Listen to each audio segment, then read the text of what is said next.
کوئی عبادات نہیں. ایک گروہ تو مسلمانوں کا ایسا بھی ہے.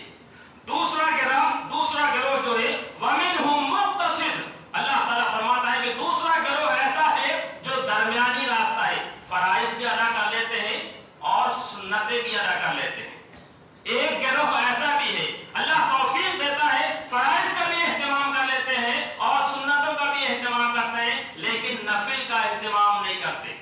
میرے بھائیوں, آپ دیکھیے پیارے نبی جناب محمد رسول اللہ صلی اللہ علیہ وسلم کی تعلیمات کی روشنی میں ہم اور آپ جو فرض ادا کرتے ہیں, اگر فرض میں کچھ کمی ہے, ایسا تو نہیں کہ ہماری فرض سے 100% 100% اللہ تعالیٰ کی بارگاہ میں قبول ہو جائے. ہماری جو عبادتیں ہیں اس کا تصور ہم اور آپ کیسے کریں گے؟ پیارے نبی صلی اللہ علیہ وسلم نے فرمایا, حضرت عتبہ ابن غزوان ایک صحابی ہیں, کہتے ہیں لو ان الرجل يخر على وجهه من يوم يموت حرما في مرضات الله لحمله في يوم القيامة. آپ نے فرمایا کہ ایک شخص پیدائش سے لے کر موت تک اپنی پیشانی کو اگر زمین پر رگڑے رہے, اللہ کے لیے سجدے میں پڑا رہے, تو قیامت کے دن وہ اپنی ان ساری عبادتوں کو حقیر اور کمزور سمجھے گا. یہ انسان کا حال ہے. اور فرشتے جو سب سے زیادہ اللہ تعالیٰ کو پہچاننے والی مخلوق ہے, من کان عارف باللہ فقد اخوف, سلف صالحین کہا کرتے تھے جو سب سے زیادہ اللہ کو پہچانے گا, اللہ رب العالمین کا خوف اس کے اندر اتنا ہی زیادہ آئے گا. تو تصور کیجئے کہ اللہ کے سب سے زیادہ قریب رہنے والی مخلوق کون ہے؟ اللہ کے فرشتے ہیں. اللہ تعالیٰ جب کوئی فیصلہ کرتا ہے تو سارے فرشتے بے ہوش ہو جاتے ہیں. اللہ اکبر. سب سے پہلے حضرت جبرائیل علیہ السلام کو ہوش آتا ہے, پھر اس کے بعد پھر پہلے آسمان, دوسرے آسمان, تیسرے آسمان, اور جب سارے آسمان والے فرشتے جو ہے اس بے ہوشی کے عالم سے جب نکلتے ہیں تو کہتے ہیں کہ ماذا قال ربکم, تمہارے پروردگار نے کیا کہا.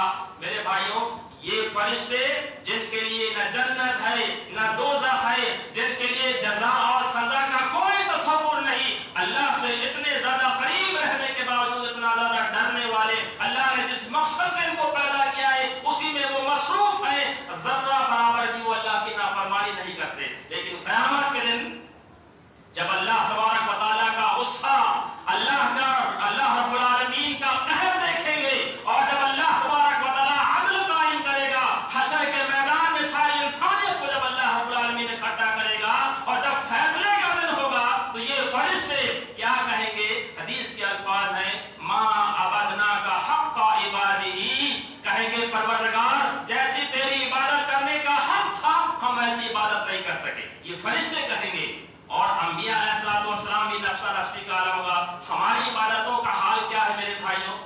اگر امام نے 4 رکعت والی نماز میں اگر غلطی سے 1 رکعت اور پڑھ لیا تو شاید ہی مسجد میں اکا دکا یا کچھ لوگ ایسے ہوں گے جن کو پورا یقین ہوگا کہ نہیں, امام صاحب نے 4 کے بجائے 5 رکعت کی نماز ادا فرمائی ہے. ورنہ 5 رکعت ادا کرنے کے بعد ایک دوسرے سے پوچھتے ہیں کہ کیا امام صاحب نے 5 رکعت پڑھائی ہے 4 رکعت پڑھائی ہے. ہمارا تصور عبادت کے اندر میرے بھائیوں اتنا کمزور ہے. ہم رہنے کو تو اپنے جسم کے ساتھ مسجد میں رہتے ہیں, لیکن ہمارا ذہن, ہمارا دماغ, ہمارے خیالات جو ہے کہیں اور ہوتے ہیں.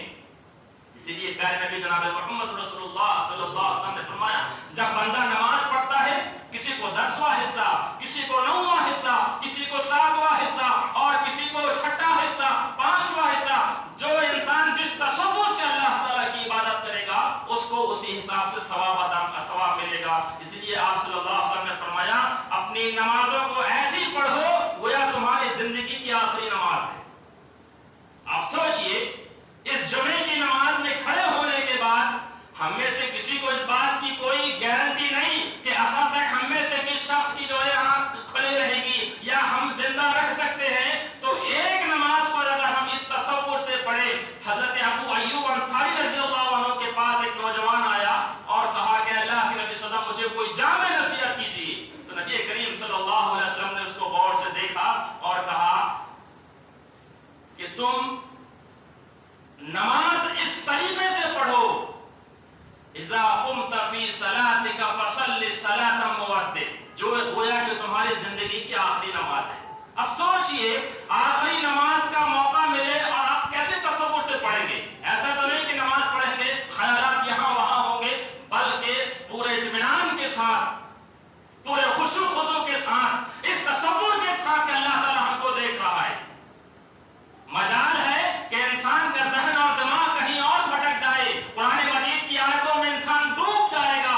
ایسی عبادت کو اللہ رب العالمین پیارے نبی صلی اللہ علیہ وسلم نے فرمایا کہ جب بندہ اس تصور سے نماز پڑھتا ہے تو اللہ تبارک و تعالیٰ اس نماز کو قبول کرتا ہے. اور اگر ایسی کمزور نماز یا اسی طریقے سے ناقص نماز بے دلی کے ساتھ، بے توجہی کے ساتھ، وقت کا ٹائم ضیاع کے ساتھ اگر کوئی نماز پڑھتا ہے تو فرشتے اس نماز کو اوپر لے جاتے ہیں اور اسی نمازی کے چہرے پر جو ہے فرشتے مار دیتے ہیں. تو میرے بھائیوں، ہماری عبادتوں کا آپ تصور کیجئے کہ ہماری عبادتیں کیسی ہیں. اللہ اکبر. پیارے نبی صلی اللہ قرآن مجید کی اس آیت میں اللہ نے فرمایا فَمِنْهُمْ ظَالِمٌ لِنَفْسِهِ، ایک گروہ تو ایسا ہے جن کو فرائض اور واجبات پر کوئی پرواہ نہیں، یہ ظالم ہے. ایک گروہ ایسا ہے جو فرائض اور سنت کو ادا کرتا ہے، ایک نوافل کا اہتمام نہیں کرتا. اگر فرض میں کمی ہے اللہ تعالیٰ کہے گا فرشتوں کو اس کی سنتیں دیکھو، سنتیں دیکھی جائیں گی. سنتوں میں اگر کمی ہے تو کہے گا اللہ فرشتوں سے اس کی نوافل کو دیکھو. نوافل کے ذریعے سے اللہ تبارک و تعالیٰ اس سنت کی کمی کو، سنت کی جو ہے فرائض کی کمی کو پورا کر کے اللہ رب العالمین ہماری عبادتوں کو قبول فرمائے گا. اور ایسا نہیں کہ جو بھی عبادت ہم کر رہے ہیں ساری عبادتیں اللہ تعالیٰ کے یہاں قبول ہو جائیں، یہ تصور بھی غلط ہے.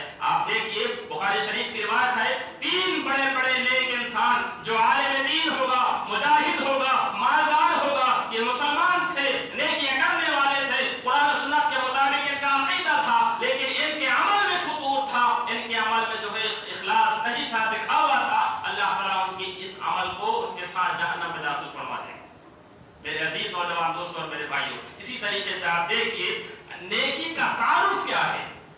اور تیسرا گروہ ایک ایسا ہے، اللہ رب العالمین نے فرمایا فرائض و واجبات بھی ادا کرتے ہیں. تیسرا گروہ ایسا ہے سابقون بالخیرات، نیکی کے کاموں میں سبقت کرتے ہیں. اللہ اکبر.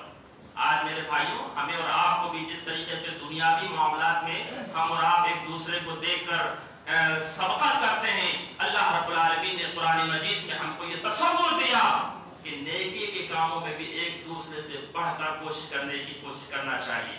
اس لیے کہ قیامت کے دن، قیامت کا ایک نام یوم الحسرت اللہ رب العالمین نے رکھا ہے، افسوس کا دن. اس دن انسان یہ تصور کرے گا اے اللہ ایک لمحے کے لیے دنیا میں بھیج دے، تھوڑا موقع دے دے تاکہ میں نیکی کا کام کر لوں. اللہ تعالیٰ نے ہم کو یہ موقع دیا ہے.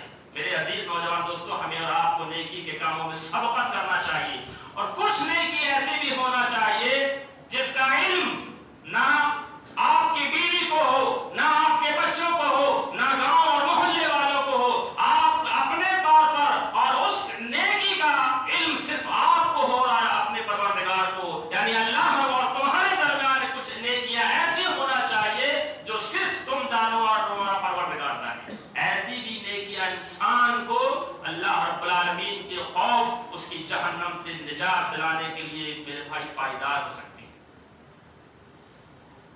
آپ نے وہ مشہور حدیث بخاری شریف کی سنی ہوگی. پیارے نبی جناب محمد رسول اللہ صلی اللہ علیہ وسلم نے فرمایا کہ بنی اسرائیل کے جو 3 اشخاص تھے اس میں سے ایک شخص وہ بھی تھا جس نے کہا تھا کہ پروردگار میں اپنی چچا